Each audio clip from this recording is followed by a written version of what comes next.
Well, this should be the last video for the week, and um,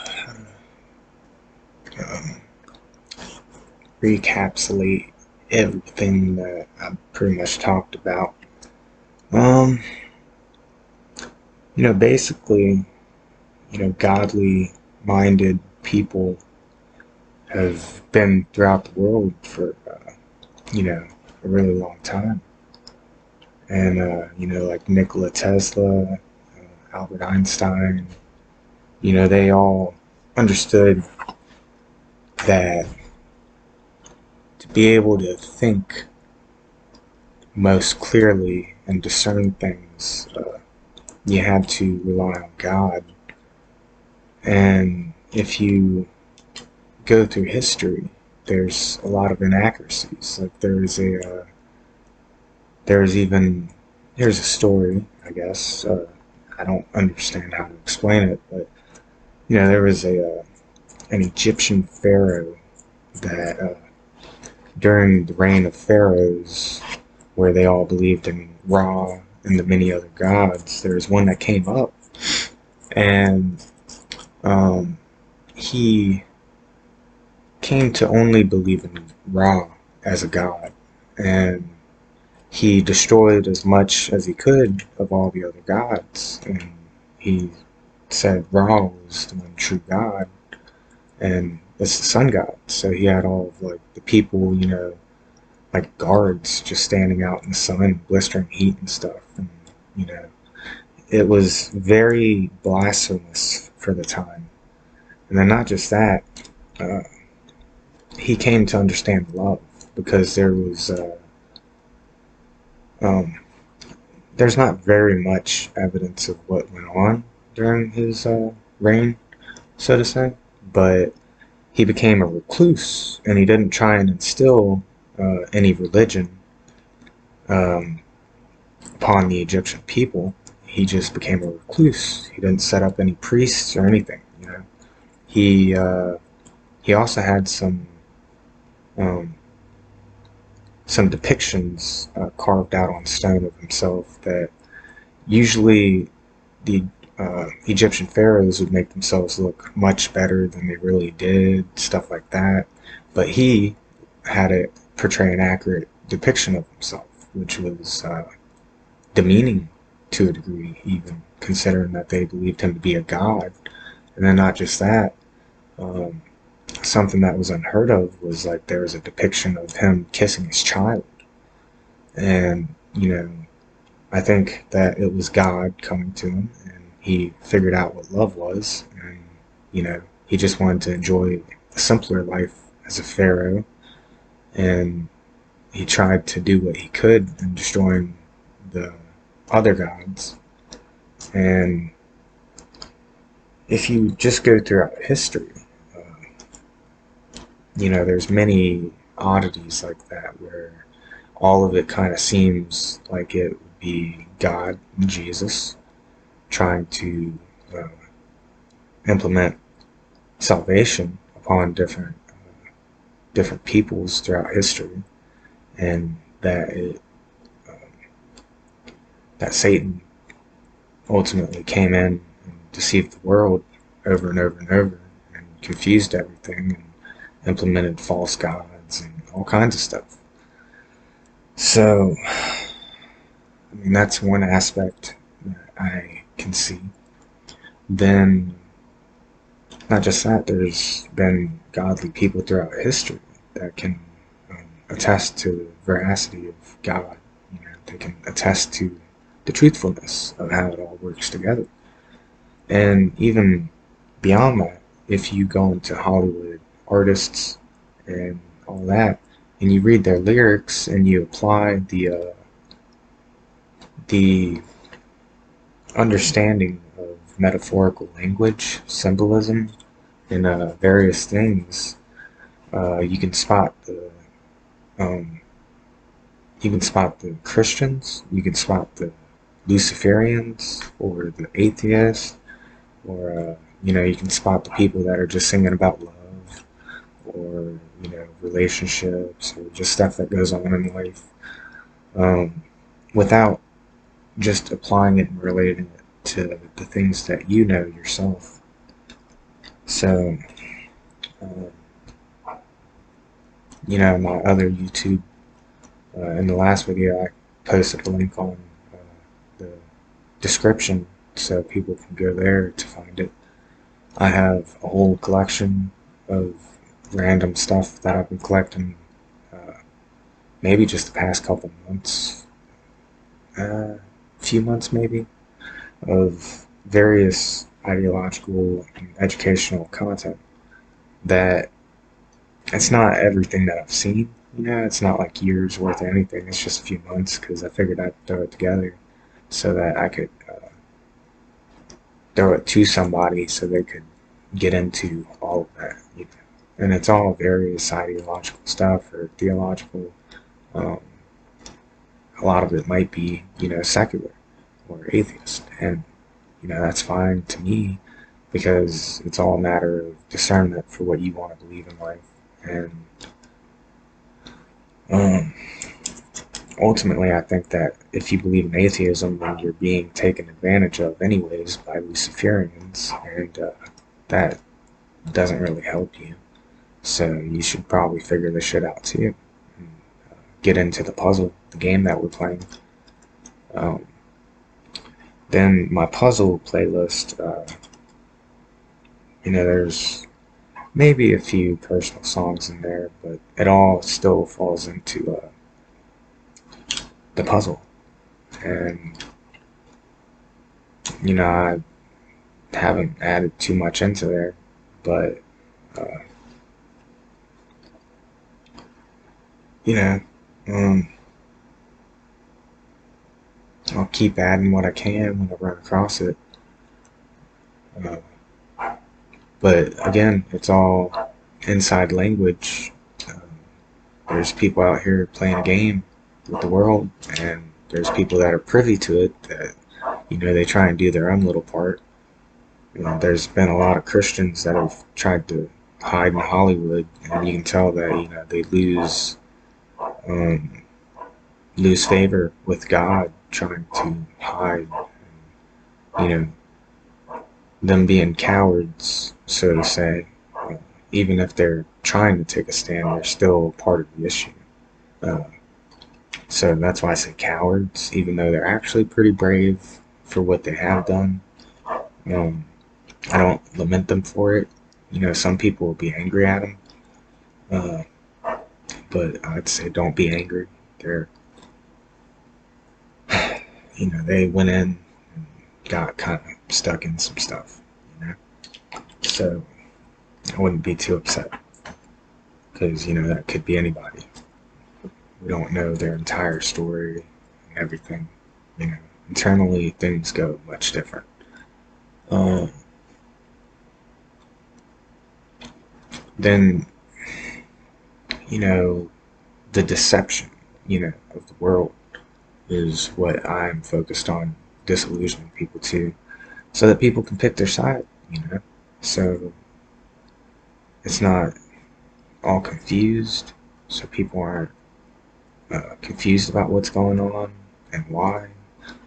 Because, what I see is a bunch of propaganda. It doesn't matter whether you're left or right. Ultimately, that divide and the conflict and the internalization of both sides without trying to understand either side is a very bad thing. And it's going to go a very bad route. And there's no reason for people to just keep reacting to things. Like, I used to be right wing, and I would get upset that these people wouldn't hear me out, and they'd bring up something relevant as their point, or they'd gaslight or strawman me, and it'd piss me off. So I'd, just be back and forth. But they probably felt the same way, because there's some out there that you can discuss things with them and get it back to, you know, a basis, a middle ground, where like in that one video, how I explained the Mexican situation. That's basically the two sides, and it's not that big a deal. Um, and it's the gaslighting that makes it a much bigger deal. Because like you can try and say I'm uncompassionate or that I'm racist if I was trying to do certain things, then that would just make it impossible to do anything. And I think maybe Trump dealt with a lot of that, where he was doing things according to the value system and a bigger picture that other people might not have understood, and didn't explain himself really well. So, I also don't think Trump was a very good Christian. He he wasn't fully dedicated enough to get rid of his personality flaws. He didn't go out and explain himself real well. He didn't explain his past. He didn't do a lot of stuff that a Christian might. So I'm not putting him below myself, but that's dangerous, and it increased the divide into conflict, where the right wing is more defensive, more ready to take an offensive, and the left wing, he allowed them to gaslight him, strawman him without rebuke or proper rebuke or reproach, without just saying, "Oh, they're corrupt, they're evil, they're mind brainwashed," and all this stuff. Where even if you believe that, you have to be able to disillusion people. So he should have had experts out there, maybe historians and different things like that to help him make a better point of things to the public, which he didn't. And I feel like there's a lot of simple and obvious things that could have helped his presidency. Um,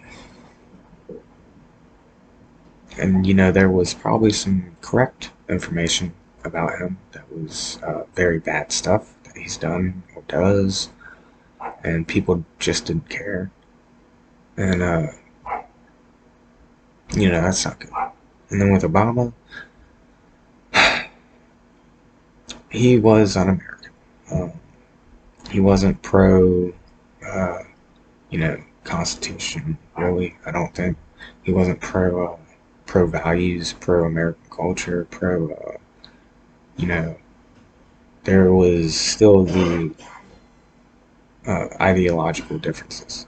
Now he was trying to help in his own ideological views, which might have contradicted American values and the way things should be, and maybe made the issue a little worse. But it did create that divide, and there was quite a bit of conspiracy stuff that wasn't wasn't helping. So he wasn't as bad as I may think, but he could have been very, very bad. He was kind of part of that establishment before things got out of hand and before they started lying and trying to brainwash the entire public and create a divide. Because the right wing isn't as bad as it seems, and the left wing isn't as bad as it seems either on the populist level, on the general public. Not the politicians, but the general public. Um, there's still quite a bit of good ones, but just because they're believing some stuff that might not be true doesn't mean that they're evil, you know? Now, they might become evil if things get out of hand because they think we're evil, you know? And the right wing thinks they're evil. So it's like Jews and Nazis yelling at each other before things get out of hand. And that's how it's always gone with any totalitarian takeover or any uh, tyranny, you know. So it's a very difficult situation to navigate for either side if you want to center the divide. Because now ideological differences are, opinions. Like if somebody wants to be more compassionate, then they're lamented for it, and then they'll think the other person's bad without understanding why they're being lamented for it, you know? Like with people wanting to help illegal Mexicans, where giving them a place to flee from that bad corruption going on.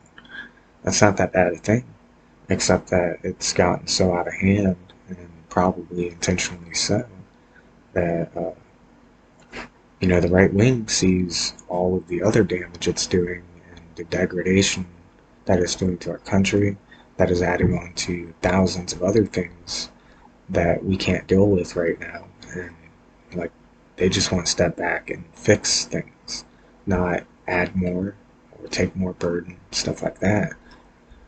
So it's not like they don't have compassion. It's just it's a different direction. But now, some of them are becoming even vile, and even on the left, some of them are becoming vile. Like they have hate in their heart, and that's why things are getting very dangerous. That's why I'm here trying to explain as best I can to people. So the reason I think it's so intentional and not just like a natural divide is because there's all these artists pretty much warning people. There's all these movies basically warning people. There's all this history warning people. And then there's all of this,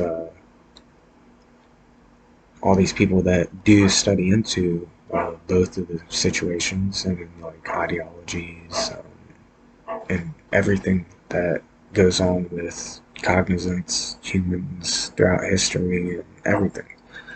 And maybe Jordan Peterson is one of the best examples. He's a clinical psychologist, so he's studied psychology very, very extensively. Um, he studied tyrannical dictatorships, totalitarianism, authoritarianism. He studied all of this stuff. He is the expert. And not just that, he studied into theology very deeply and symbolism. And he studied, I don't think he studied, politics enough to be able to get in there and actually discern what's going on. But he might have an idea that he won't actually discuss with people because he wants to be able to help people further themselves as individuals rather than try and wake everybody up to the stuff going on. Because obviously, if he goes too far, he would be killed if what we're discussing is correct. And if you look, there's been a lot of people that have been killed. There's a lot of people that tell you that if you do things wrong, you will be killed. And it's all out there. And,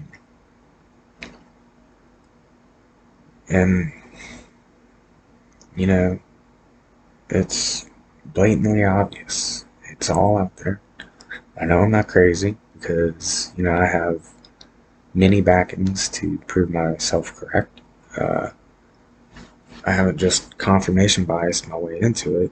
I haven't just ignorantly assumed things. I actually went out there and studied and looked at all these videos that you might see in this playlist if you went into it.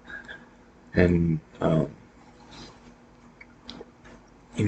it's, people have been telling us that it was going to go this way for a long time now, and nobody cared. And then now, with Donald Trump, it's kind of weird because he went out there and everybody agreed that there's corruption, there's evil people running the show, and then whenever he goes out there and says it, he gets demonized for it and lamented by all the same people that have been doing this. And then people just fell into that trap. And one of the biggest things to do is to tell yourself that you've been deceived. And, maybe I have been in some ways, even. Because, on the right wing, I was falling into all the same shit. I was I wasn't understanding the left entirely because it was already so confusing that I couldn't understand like what their worldview might be, like what they're operating under and stuff. And you know, um, I felt more that they were ideologues, where they all understood what they're thinking and doing, and same with the right wing. You know, that they understood more, but neither side really has the biggest, most clear picture. And mine's not perfect, but maybe somebody can come in and work on it and figure things out much more rapidly than me. Because at this point, I don't know what else to learn other than, um, you know, adding more and more together, finding different people's different messages and truths that build it up a little more. So, I will say, when I first started my little journey, trying to figure out reality, I lost my mind. Uh, I was in a very stressful and bad place, and I had come from a stressful and bad place. I had fled my home, basically, because it was just so dreadful. Like, all I felt was dread. And every night, dread. And, I was trying to I was trying to figure out reality. And I'd already suffered depression and anxiety for a long time, so I wasn't working that stuff out. I was unsure of what was going on, and I couldn't think too well. I was working in a cycle of things that only would make it worse and worse over time. So when that had built up into something that I couldn't dismiss, I think maybe it was God's conviction over me, because for me, I was just getting into considering those things, but I wanted that escape, so I tried to flee down to Mississippi, and when I got there, it was just much worse off, and being around friends again didn't help. Being around my dad and stuff didn't help. I eventually got kicked out, had to stay in a house without. It was a pretty rough place with some friends. One was a drug addict, uh, just everything was depressive. It hurt me more. And then I had a relationship that was very bad for me mentally. So when I finally tried to be happy and just say screw all of it, that's when I lost it. Maybe it's because I was just doing things so wrong, and I had no control over that. So I became a bit euphoric, and then I also quit smoking weed and um, went and hung out with a friend, and uh, I was drinking a bit, and my mind was opening up from such a low place that was so closed off, mentally blocked, where like I could finally think clearly and understand things again, and maybe that brought up a bit of pride, um, just being able to piece together all these things that I could understand finally, and that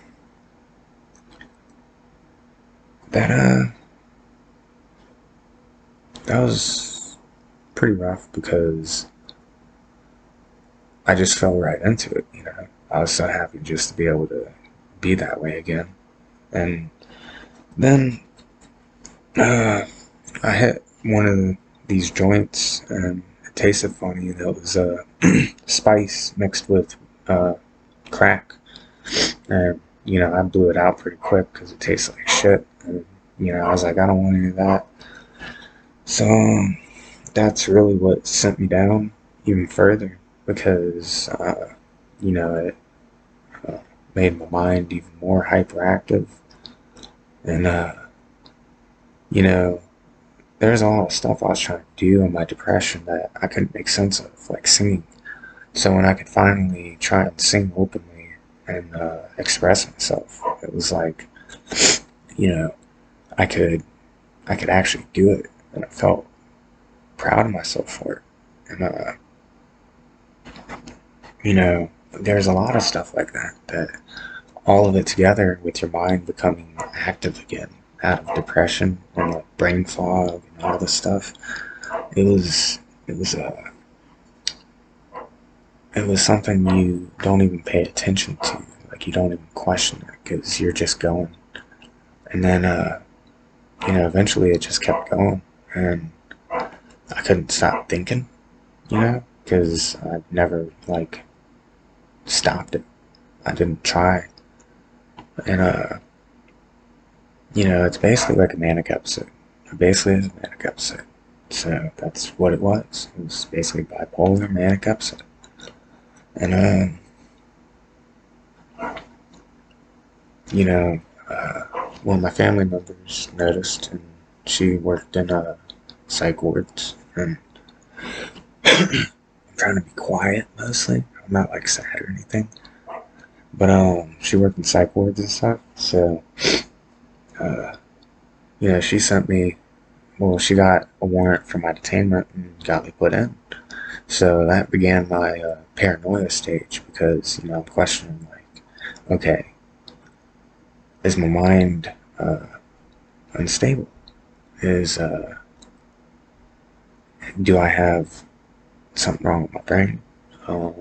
Is it Satan? Is it God? What's going on? So I'm sitting there considering all these things, and that's where I did become a bit paranoid. But I never knew, so I didn't like class anything. That's one thing with me. I never classed any ideas or concepts until I knew for certain like what was the truth. And that's probably what saved me from just accepting that I'm bipolar, because I wasn't entirely certain, because I could still understand how everything went together and how I could take it back apart and what all affected me. So,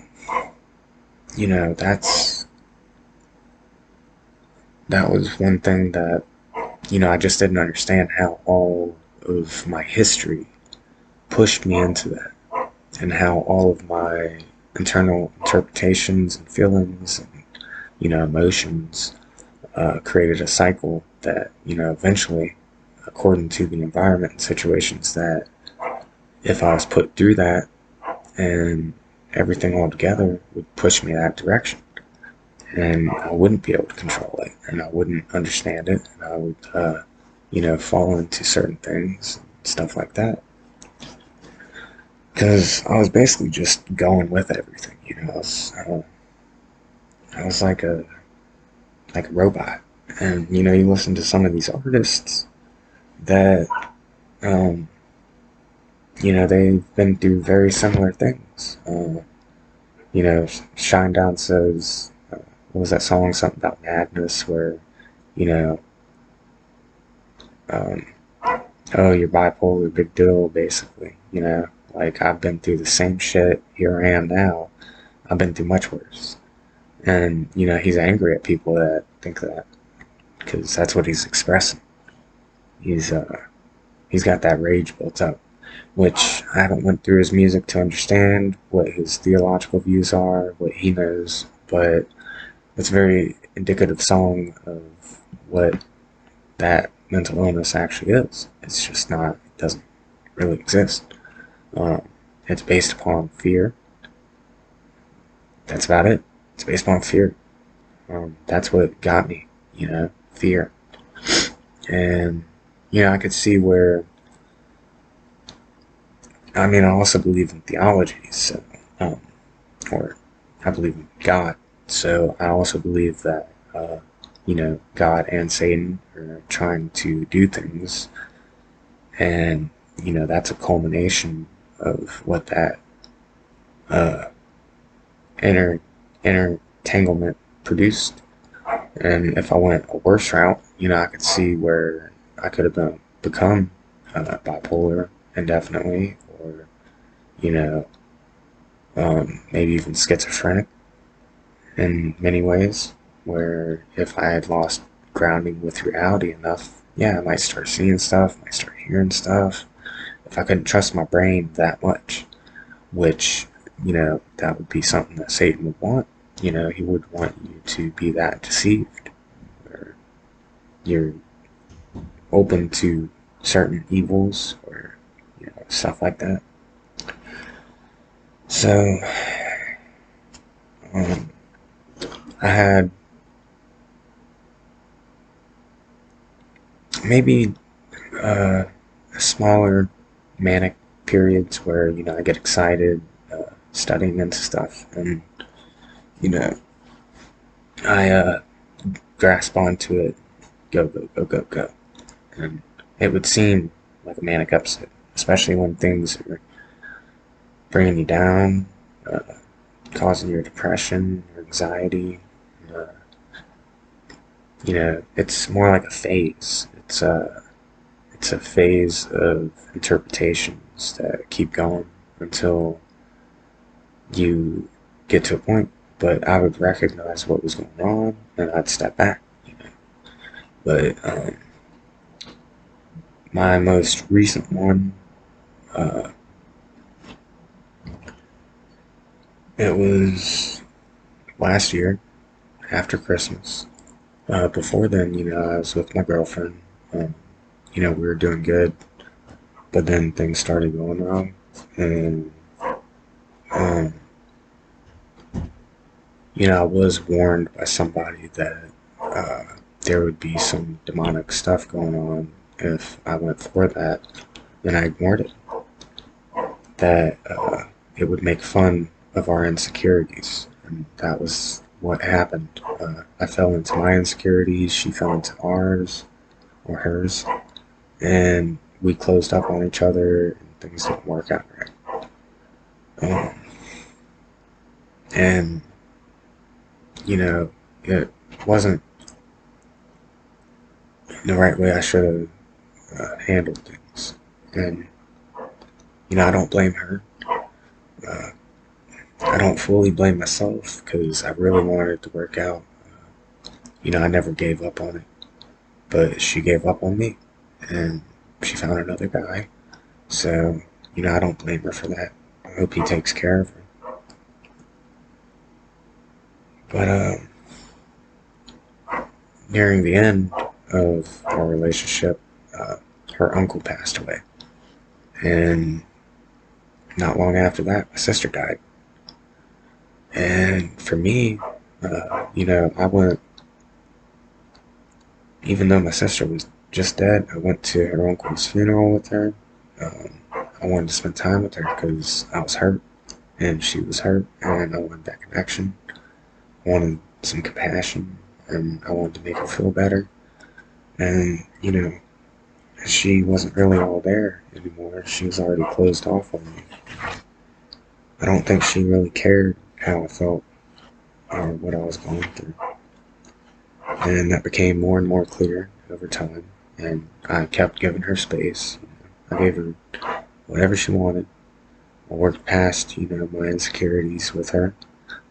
And, I just wanted her to work past whatever it was that I had done wrong, and forgive me and just try again. But, you know, she wouldn't. And then, I went to my sister's funeral. She still wasn't working past stuff. She wasn't very compassionate. Deep down, I think she hated me.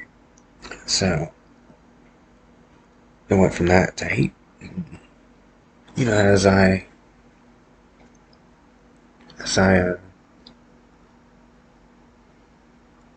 went through that stuff, I got back home because I had to go down to Mississippi for her funeral.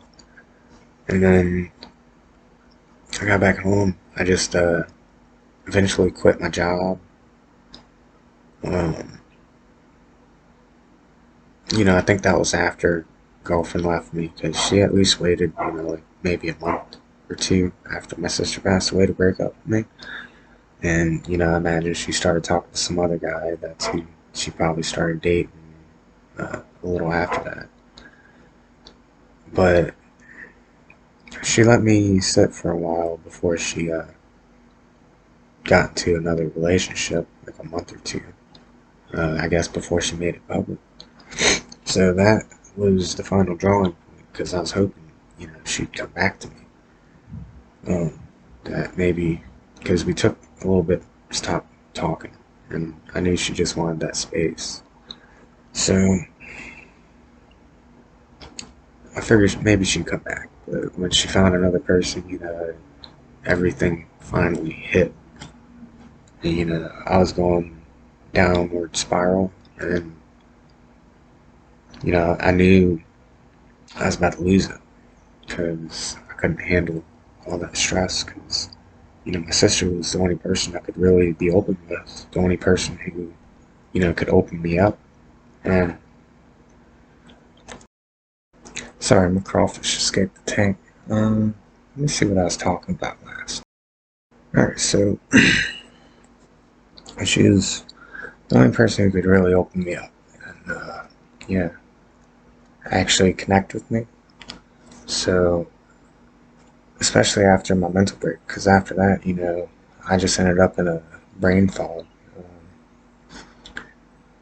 I had got to where I couldn't maintain my train of thought, so my mind would jump around. So I just stopped thinking. I didn't want to think anymore. But eventually, I worked my way back into learning everything. Trying to figure out the world, what's up in my mind, and different stuff like that. So,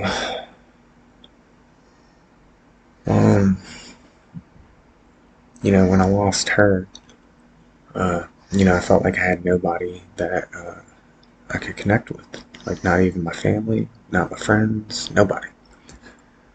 And, I was gonna go multiple directions with it. And I knew that instinctually. One second, I'll pause real quick. So I knew that instinctually that I was about to go a little too far. And um, I was considering things about God and stuff. And I knew that if I was going to stay closed up, I would eventually, become a very bad person. And, I knew my mind was a little too much uh, to be that way because it wouldn't be good. So I was, uh, I was thinking I'd maybe kill myself. And, I felt deep down like I was at that crossroads because throughout my whole life with all my depression and stuff, I always told myself, I'd never do it because I wanted to see what life had to offer. I knew that life could be better. I knew it could get better. I just didn't know how to make it manifest. So I felt like if I was going to lose it again, that I'd rather die than go through that, If I was going to go into another manic episode, I'd rather die. Um, because losing your mind is very destructive. It destroys whoever you are. You'll lose your ego, your persona, even if you're depressed, it's infinitely worse than that. It's so much worse than just being depressed or anxious, or any of that. It's the most traumatic thing I've ever experienced and the most traumatic thing I can imagine, other than maybe just straight torture, because you'd lose your mind eventually from torture. So you know, when somebody like Shinedown sings something like that, which I never actually listened to that song. I didn't. I was never an angry person, so you know, I didn't understand much stuff in music. Anyways, like I quit listening to music because I didn't like how other people felt about things. I didn't relate, too much because I didn't feel too much for quite a long time. Um, but anyways, I'd rather die than go through that again. So I was preparing for that possibility.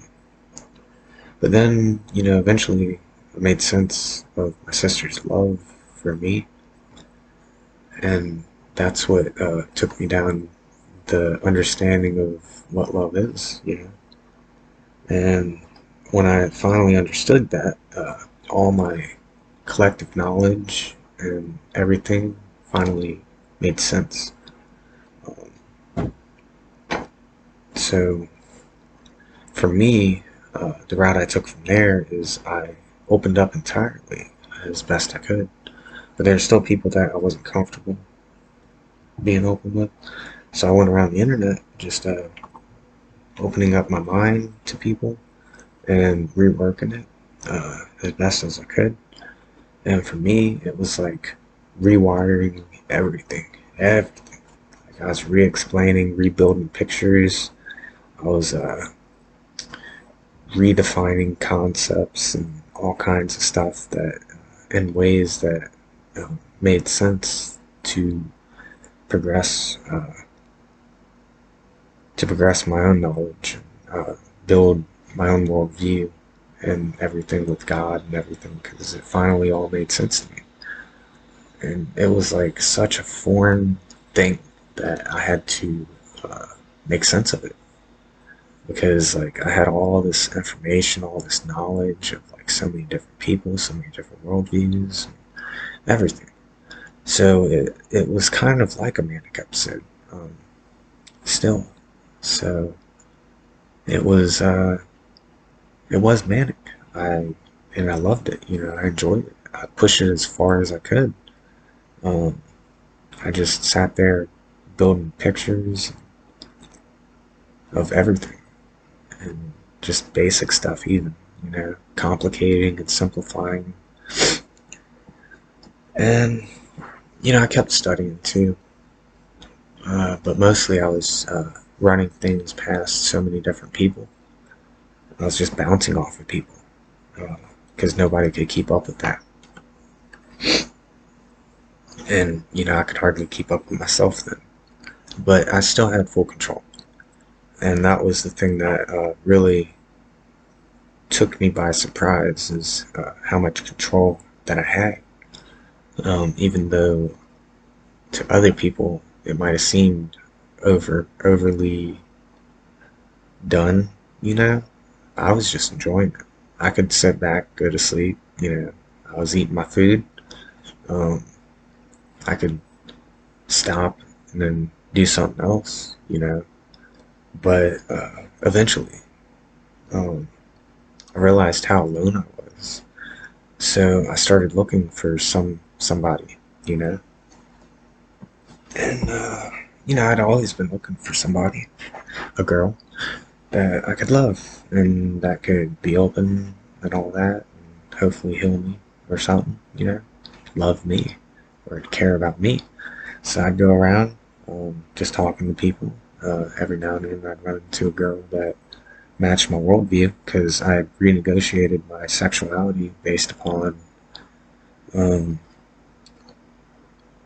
if I looked at girls with lust, or if I um, didn't look at the deeper person, I knew it wouldn't be good. It would hurt me. So I looked for good girls that were beyond that themselves, and girls that they had compassion, stuff like that.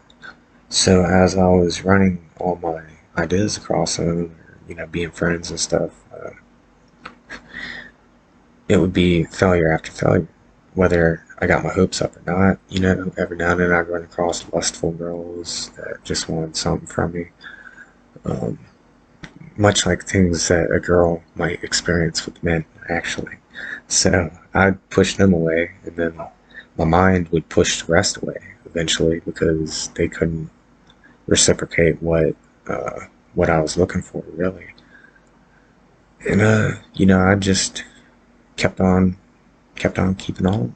Um, every now and then I'd be hurt because I'd get my hopes up, like, oh, maybe this girl will be something that could make something happen. But eventually, I figure out, oh, they don't actually care about me, or they don't care about people, or they're only into themselves, stuff like that. So I didn't even have to try really. My mind would just push them away. But eventually I'd come to that conclusion that they don't care and stuff like that. So, you know,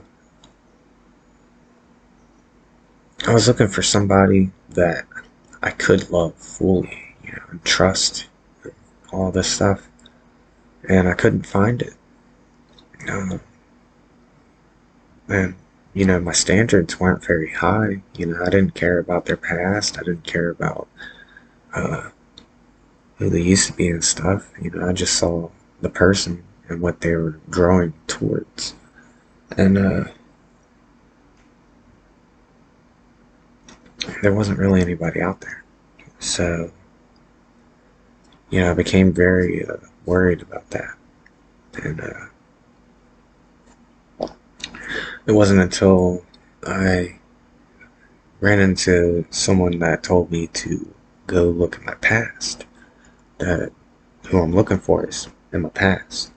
So I did, and I ran into a really old group that I used to go into when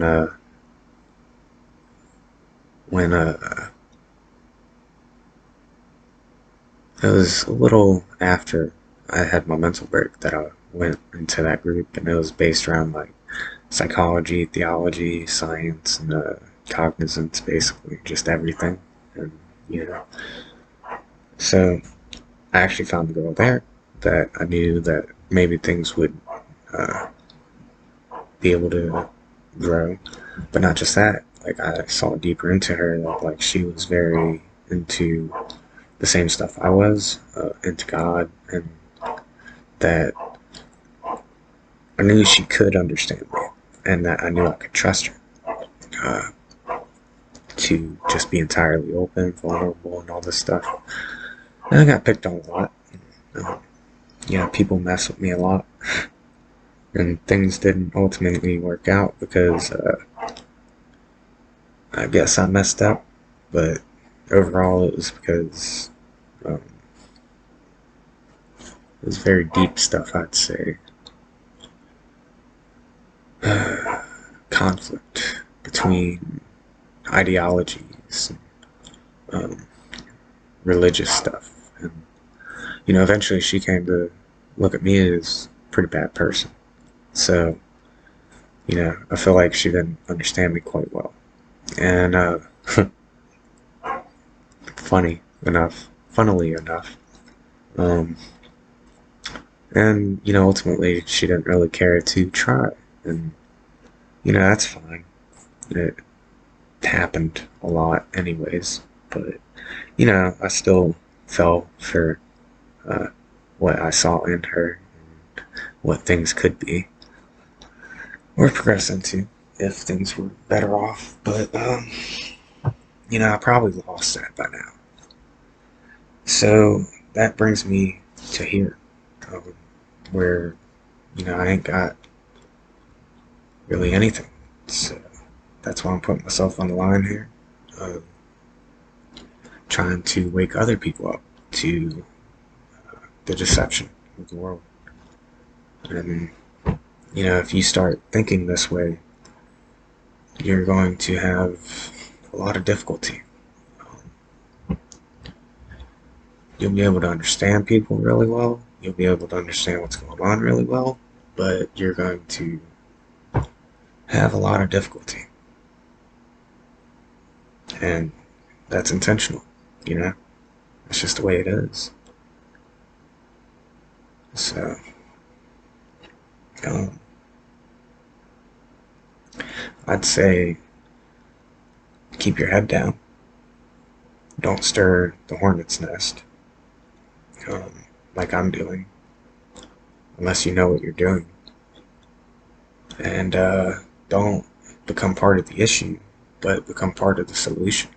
Uh, don't engage things the same way, and make the best of your life.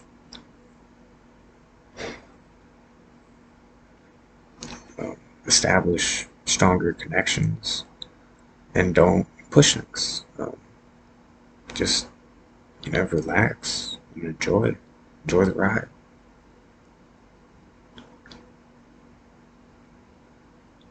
And if you can make sense of all of that, then I think if you can sit there and read the Bible, then you can make sense of where things are going and what to do.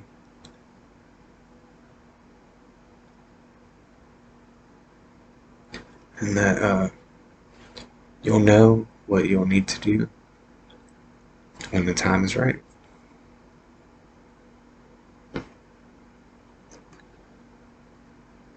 So, God bless and take care.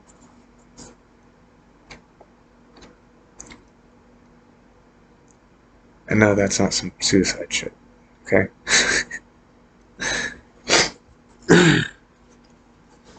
I just I get pretty emotional.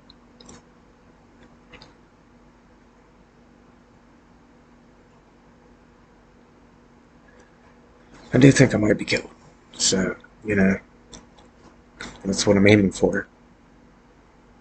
Trying to stir the hornet's nest. But I'd like people to wake up. Anybody who's trying to, at least. Because there's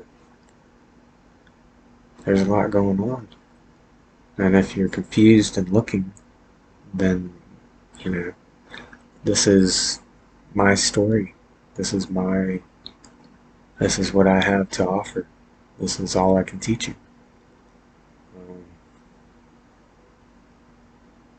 Yeah.